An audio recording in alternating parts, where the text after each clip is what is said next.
கலாம் ஐயா குடியரசுத் தலைவராக பதவி ஏற்கிறதுக்காக போறாரு. எல்லாரும் எந்திரிச்சு நிக்கிறப்போ ஒருத்த மட்டும் அவருடைய பாதத்துல வந்து உட்கார்றா. நீ ஏன்பா இங்க உட்கார்றான்னு கேக்குறாரு. உங்களுடைய ஷூவை எடுத்து வைக்கிறதுக்கும் பாலிஷ் போடுறதுக்கும் என்னை அப்பாயின்மெண்ட் பண்ணிருக்காங்கன்னு அவன் சொல்ல, இந்த வேலையெல்லாம் எனக்கு வேணாம்ப்பா, நீ கிளம்புன்றாரு.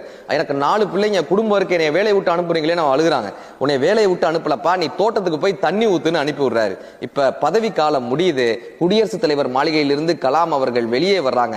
வரும்போது அந்த தோட்டக்கார நண்பர் அழைச்சு சொன்னாராம், ஏதோ நான் வந்த உடனே உன்னைய வேலையை விட்டு அனுப்புறேன்னு சொன்னியே, இப்ப என்னையவே வேலையை விட்டு அனுப்பிட்டாங்க தெரியுமா அப்படின்னு கேட்டிருக்கு. அவரு புரிஞ்ச மாதிரி ஒண்ணுமே புரியாம அப்படியே பாக்குறாரு. சரி, நீ இந்த தோட்டத்துக்குலாம் தண்ணி ஊத்துறேல்ல, எப்படி ஊத்துவியோ அதே மாதிரி என் பெட்டியில அந்த தண்ணியை தெளிச்சு காட்டு அப்படின்றாரு. பெட்டியில எப்படி தண்ணியை தெளிக்கிறது? ஏன்னா அதுல டாக்குமெண்ட் இருக்கும், ஒரு துணி இருக்கும், எப்படி பெட்டியில தண்ணியை தெளிக்கிறது நம்ம யோசிக்க, நீ தெளிச்சு காட்டுன்னு சொல்ல அவன் அப்படியே தெளிக்கிறாங்க. இப்ப கலாம் ஐயா சொன்னாராம், குடியரசுத் தலைவர் மாளிகையிலிருந்து கலாம் வெளியே செல்லும் போது ஒரு தூசை கூட எடுத்து செல்லவில்லை என்று எல்லோருக்கும் தெரிய வேண்டும். அந்த தண்ணீர் தெளித்த பெட்டியை எல்லாருக்கும் காமிச்சாராங்க. வானம் பெரியதென்று வாழும் மனிதர்களை மான் என்று சொல்வதில்லையா?